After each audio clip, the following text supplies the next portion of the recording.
The grave had no name on it yet. That was the detail that stopped her every time. Not the mound of dark earth still raw with winter cold, not the iron marker driven into the frozen ground, not even the wreath of dried wolf thistle someone had laid at the foot of it 2 mornings ago. It was the absence of a name, as though whoever had ordered it made had not yet decided whether the thing was permanent. Elowen stood at the edge of the grave and did not move. She had come before dawn, as she always did. The winter estate sat in a valley between 2 forested ridges, and in the hour before first light, the snow had a particular grey silence to it, the kind that made the world feel paused rather than sleeping. No other staff came to this part of the grounds before the bells rang. That was why she came when she did. In her hands she held a small bundle of dried herbs, rosemary and cold-pressed sage, the kind the kitchen kept for preserving meats. She had taken them without asking. She had not been able to explain to herself why she wanted to bring something, only that arriving empty-handed had felt wrong. She set the herbs beside the wolf thistle wreath and straightened up. She was not remarkable to look at. She had understood this about herself since girlhood, without either distress or particular interest. Medium height, brown hair she kept plaited and pinned against the nape of her neck, because loose hair caught on the archive shelves, eyes the colour of weathered slate that people occasionally found unsettling because they held a look without blinking.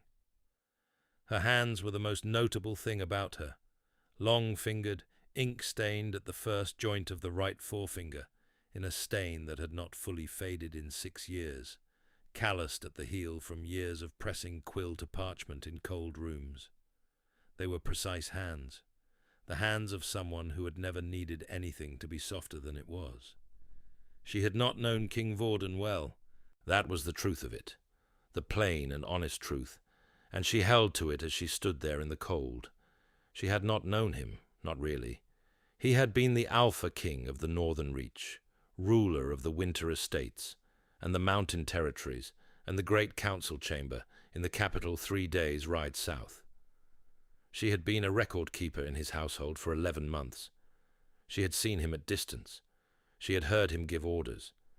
She had once been in the same corridor as his wolf, which had paused in its walking and looked at her with amber eyes for a long, flat moment before moving on. That had been the whole of it. And yet she came to his grave before the bells rang. She had come every morning for 12 days since the announcement, since the black cloth had gone up over the estate's high windows, and Lady Resalind had taken formal charge of the household, and the word had spread from hall to hall in low, careful voices. The king is dead. The exact circumstances had not been explained to the lower staff. That was not unusual. What was unusual was the speed of everything, the way the announcement had come before anyone had even known he was unwell, the way his personal guard had been quietly reassigned overnight, the way the king's own wolf had been confined to the North Tower and not released since. Wolves did not grieve well in confinement. Everyone who worked with animals knew that. And yet the wolf remained locked, and no reason was offered. Elowen kept a record of these things. She kept a record of everything, as a matter of habit and of self-protection both. She was a 3rd-generation record-keeper. Her mother had been one before her, and her grandmother before that. The practice of writing things down, dates, names, discrepancies between what was said aloud and what appeared in the household ledgers, had been passed to her the way other families passed down trades. Her mother had told her, "The written word is the only thing that does not change its story when the powerful need it to." She carried the record in a small leather book, stitched shut with waxed cord. The cover was plain, dark brown, no marking, the same as any record-keeper's field book. What was inside was not plain. Inside was 11 months of discrepancy.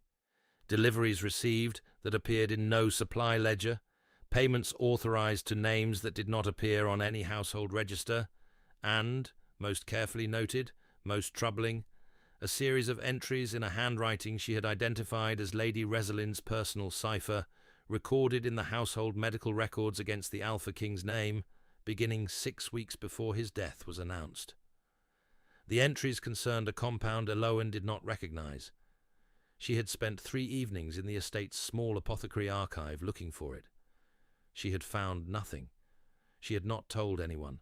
She was not certain enough, and she was not safe enough, and she understood very clearly what happened to record keepers who moved too soon. But she came to his grave before the bells rang. She came, and she stood in the cold grey silence, and she tried to make sense of the shape of the thing she had found, and she could not, and she set her herbs down and walked back through the snow. She did not know that behind her, in the shadow of the tree line 40 feet back, a figure in a dark travelling cloak stood absolutely still and watched her go. She did not know that this was the 4th morning he had watched. She did not know he was alive. King Vorden had not been warm in 16 days. This was not a complaint. He was not given to complaints, a trait his council had always described as a virtue, and which his body was currently interpreting as a significant disadvantage. The hollow in the tree line where he had made his position afforded a view of the grave and the approach path and the eastern wing of the estate. It did not afford warmth. His cloak was a scout's cloak, not a king's. Rough wool, no lining, cut to be invisible rather than comfortable. He had chosen it deliberately. He had chosen everything deliberately. That was what had kept him alive. The compound Lady Resalind's physician had introduced into his evening meals had been designed to simulate cardiac arrest in a shifter, a very specific formulation, one that required knowledge of blood bond chemistry that should not have been available to a household physician. Vorden had discovered it by accident, 3 days before the dose would have been sufficient to finish the work. His wolf had refused food. The wolf did not explain itself, but it placed itself between Vorden and his evening meal, and would not move. And Vorden was not a man who ignored that particular signal. He had spent the following 2 days in careful preparation. He had told no one. The only people he trusted absolutely were his personal guard, and his personal guard had already been reassigned, which told him that Resalind's reach was longer than he had understood. His apparent death had been arranged through a single contact, an old physician in the valley town who owed him a debt that predated the current court entirely. The physician had certified the death. The grave had been dug. Vorden had been moved to a border, holding he had used in his campaign years, travelling by night in stages, wrapped in a scout's cloak. He had returned to the estate's perimeter 6 days ago. He needed evidence. He had what he had observed, the compound, the timeline, the reassignment of his guard. But observation was not testimony, and Vorden had spent enough years in the council chamber to know the difference between knowing something and being able to prove it in front of witnesses. He was watching for something he could use. He had not expected the record keeper. He knew, in the abstract, the theory of mate bond recognition, the wolf bloodline inheritance that ran through the royal line of the Northern Reach, the biological mechanism by which a wolf chose its bonded mate, the way the choosing was supposed to feel, a pull, a certainty, an alignment that the conscious mind did not direct. He had dismissed it, as a younger man, as the kind of thing people discussed in formal lineage documents and almost never encountered in practice. The last recorded mate bond recognition in the Northern Reach had been 307 years ago, in the time of the last Alpha Queen. He had read the account once, in a dusty archive volume, and had not thought about it again. He had first noticed her on the 3rd morning, a small, still figure, coming down the path before dawn, carrying something in her hands. He had assumed a kitchen servant making an early errand, until she stopped at the grave and did not move for a long time. Too long for courtesy. Long enough for something else. He had watched her the next morning, and the morning after that. She was not what he had been watching for, and yet something pulled his attention back to her in a way he could not account for and had not yet examined carefully. His wolf, who had been silent and pressed down since the suppression compound began its work. He felt it still, muted and wrong, like a sound heard through water, stirred each time she came into view, not aggressively, not in recognition of a threat. It stirred the way it had once stirred in the presence of things it considered its own. Vaudin noted this. He did not act on it. He filed it alongside the other things he did not yet fully understand, and returned his attention to the window of Lady Resalind's study, where a candle had just been lit. The letter arrived on the 13th morning. Elowen found it beneath her record book, which she kept locked in the small chest beside her work desk. Someone had opened the chest. The wax seal on the lock had been broken and reseated, imperfectly, and placed a folded piece of parchment inside it. The letter was short. It read, "The book you carry has been noticed. You have until the first day of the deep month to place it on my desk, or surrender your position and leave the estate. I will not ask a third time." It was not signed. It did not need to be. Elowen sat with the letter for a long time. Her room was small, a record-keeper's room, a single window facing north, a desk and a chair, and the chest and a narrow bed. The candle she had lit to read by cast a warm, tight circle of light. Outside, the snow had started again. She read the letter again. "I will not ask a third time." The phrasing was specific. There had been a first time, then. She turned that over in her mind. She had not received a first request, which meant the first approach had been indirect. Someone watching her work. Someone noting what she accessed in the archive. Someone who had been tracking the record before she had understood what the record contained. She was not frightened. This surprised her a little. She had always thought, in the abstract way one thinks about threats that have not yet arrived, that she would be frightened when the moment came. What she felt instead was a particular clarity, the kind that came when a long column of numbers finally balanced. She knew what the letter meant. It meant the compound existed. It meant Lady Resalind knew it had been recorded. It meant the record was the only thing standing between a confirmed poisoning and a clean succession. She packed her field satchel with 3 days' supply from her own stores, wrapped the record book in an inner pocket of her travelling cloak, and spent the rest of the night writing a second copy from memory, word for word, onto a separate sheet of estate parchment. The second copy she sealed into an envelope, addressed to the Northern Council's head archivist in the capital, using the estate's own wax and stamp. She set it with the outgoing post before dawn. Then she went to the grave, because it was morning, because she always did, because the grave was the only place on the estate where she could think without walls around her. She stood in the cold and breathed and looked at the iron marker and the wolf thistle wreath and the bundle of dried herbs that had not been moved. She did not hear him come. "The second copy was a good decision," said a voice behind her. She turned. The man standing at the edge of the tree line was tall, broad-shouldered, wrapped in a dark wool cloak that had seen considerable hard use.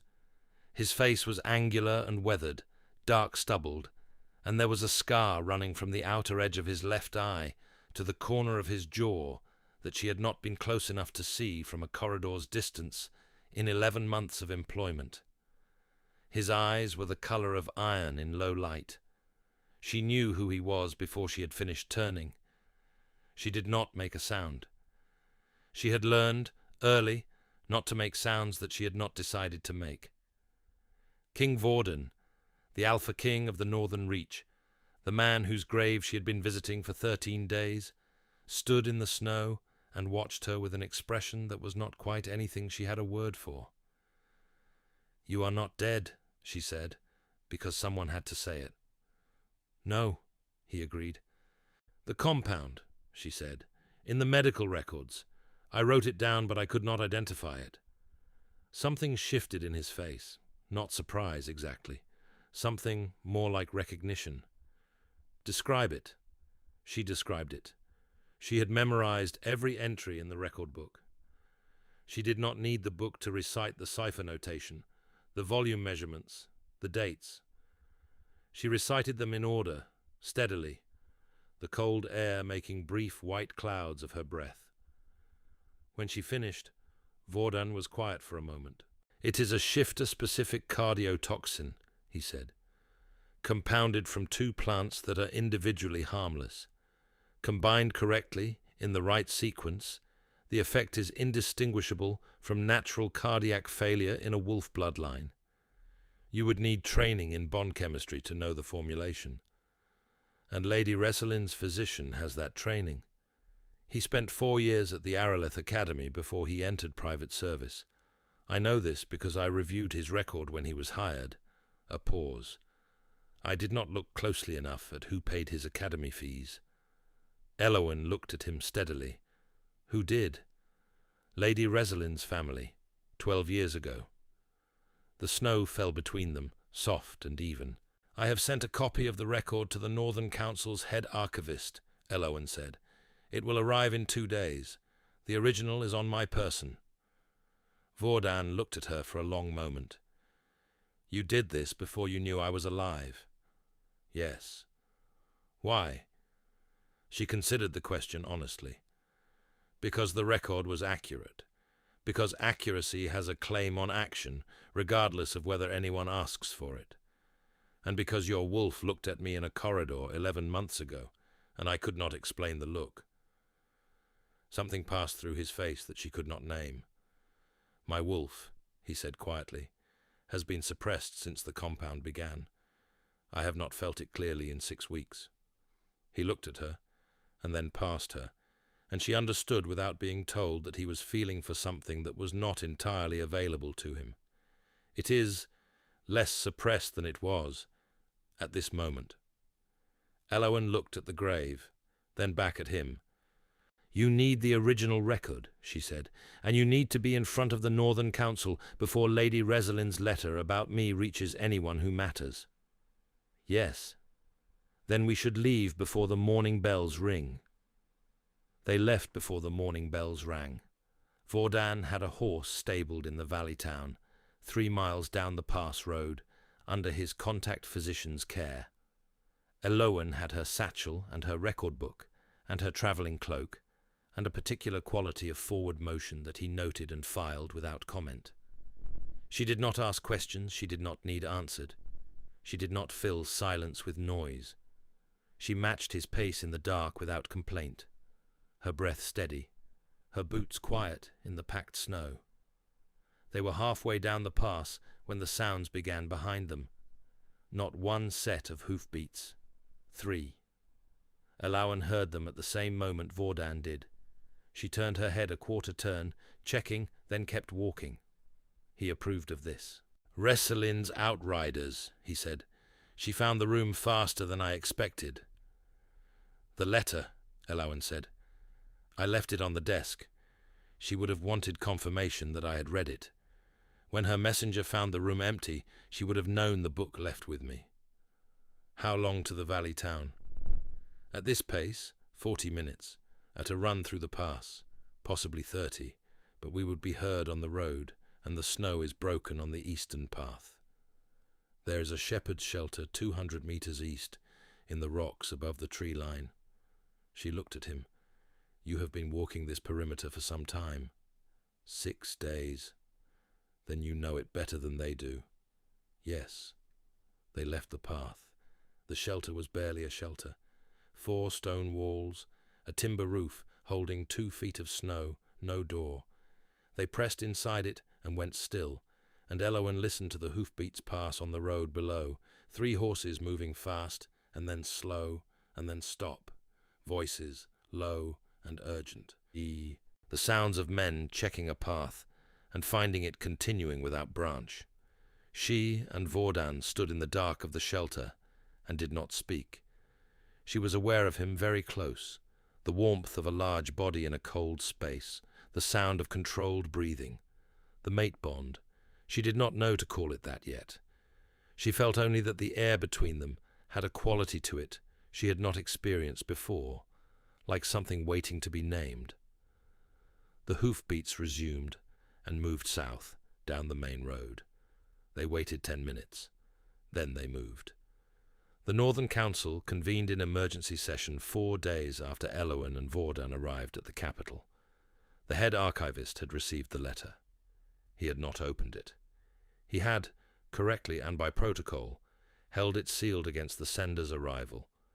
Elowen presented herself at the archive door on the morning of their arrival, gave her name, stated her role, and requested that the letter be opened in her presence and in the presence of witnesses. The archivist, a narrow elderly man named Colwyn, who had served the council through 3 different regimes and had survived each by a meticulous attention to correct procedure, agreed without expression.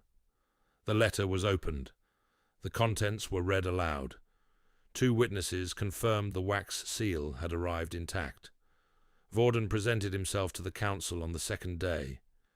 He came in his own name, in his own title, without ceremony, simply walked into the council chamber and sat down at the head of the table, which had been occupied, in his absence, by Lady Resalind's nominated proxy.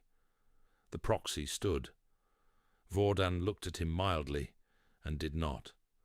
The session that followed was 4 hours long, and was, by every account afterward, very quiet. Elowen stood at the table's side, not at the head, and laid the record book open at the relevant entries, and answered every question the council asked in the same tone she had used to recite the entries in the snow outside the grave. Steady, precise, without performance. Lady Resalind's physician was brought before the council on the 3rd day. He confirmed the compound's formulation under institutional oath.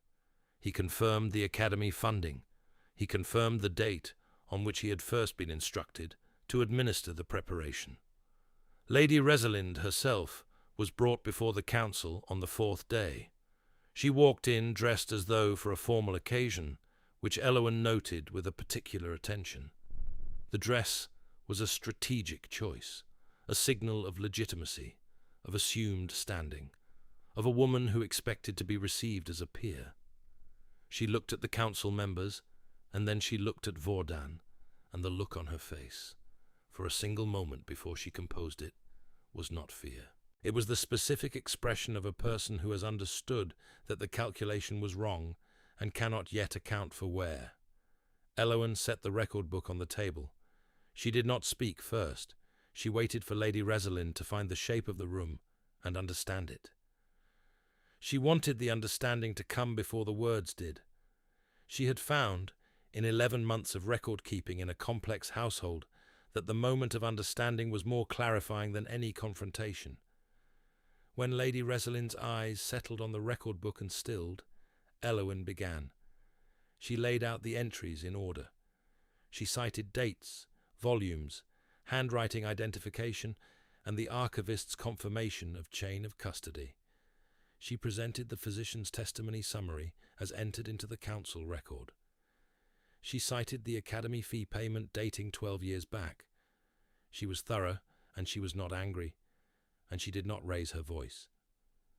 The council deliberated for 90 minutes. The verdict was read by the head archivist, not by Vordan. Elowen had requested this privately, and Colwyn had agreed without needing an explanation.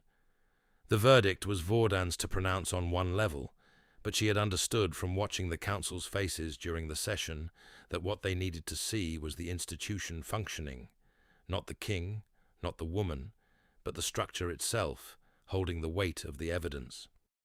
Lady Resalind's petition of succession was struck from the record. The physician was remanded for trial, the sentence contingent on full cooperation with the subsequent investigation.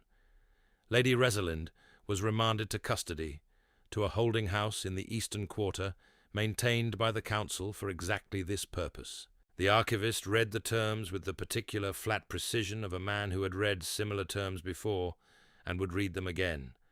She would remain in council custody, she would face formal trial at the spring session, and she would have, as the archivist noted without particular inflection, a considerable amount of time to think.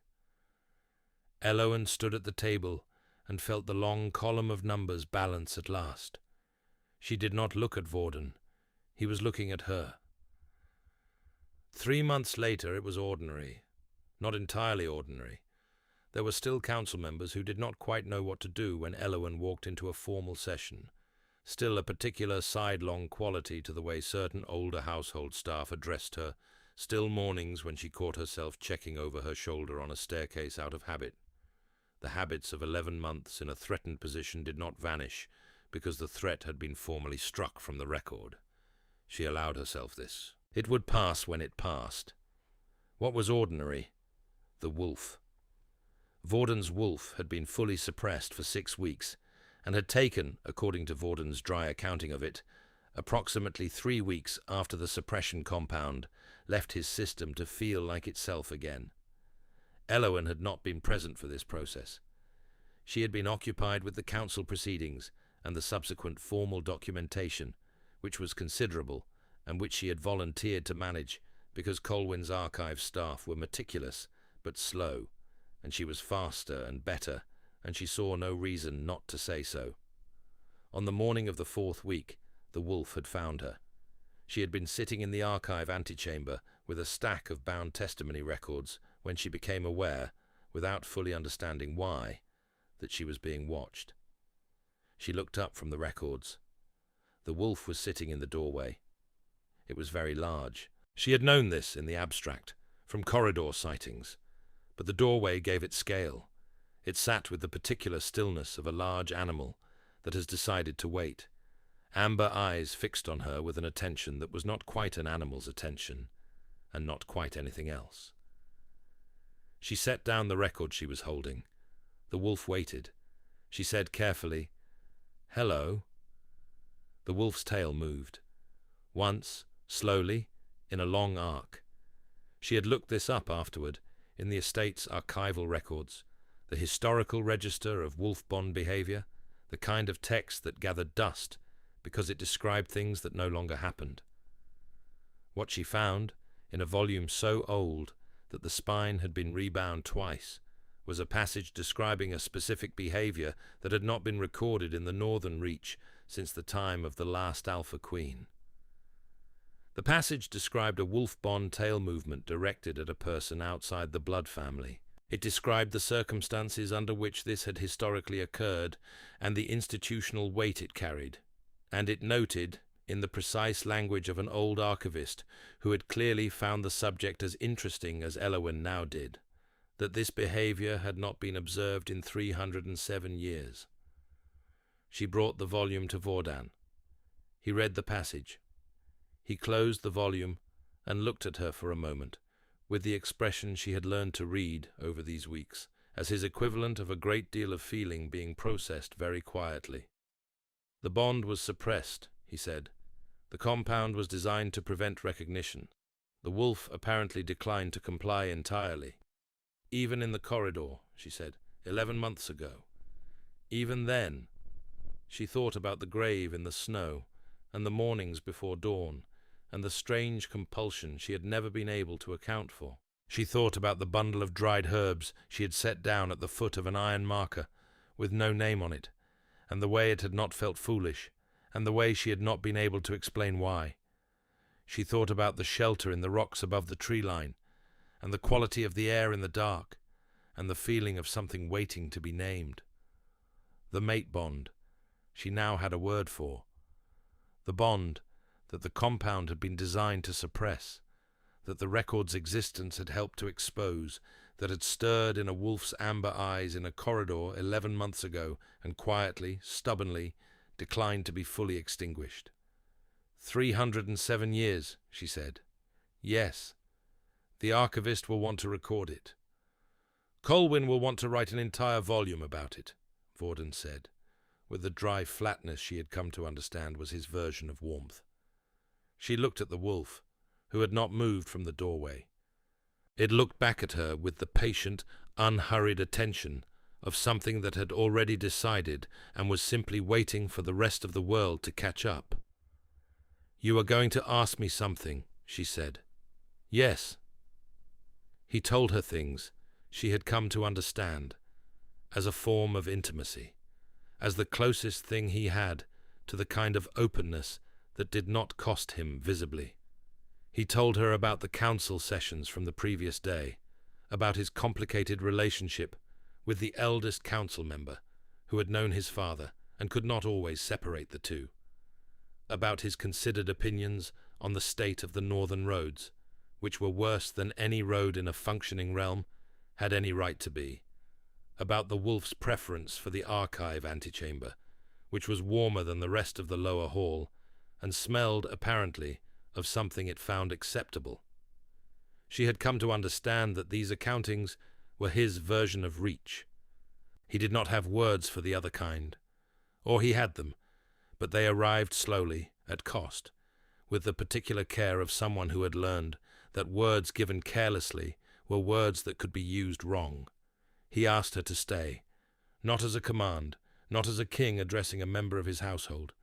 He asked the way a person asks when they are not certain of the answer, and have decided to be uncertain out loud, rather than arrange the circumstances to prevent the question from needing to be asked. "Stay," he said, "not because the wolf chose you, because I am choosing you." She looked at him for a moment. Outside, the first real light of morning was coming through the archive windows. A cold, clear northern light that made the dust on the shelves visible and the spines of the old volumes glow faintly amber where it caught the leather. The wolf was asleep at her feet. It had been there since dawn. "I was already intending to," she said. He was quiet for a moment. Then, very quietly, she heard something in his breathing that she thought might be the closest he had yet come to a laugh. She went back to her records. He stayed at the other end of the table, reading the road assessment documents she had flagged for his attention.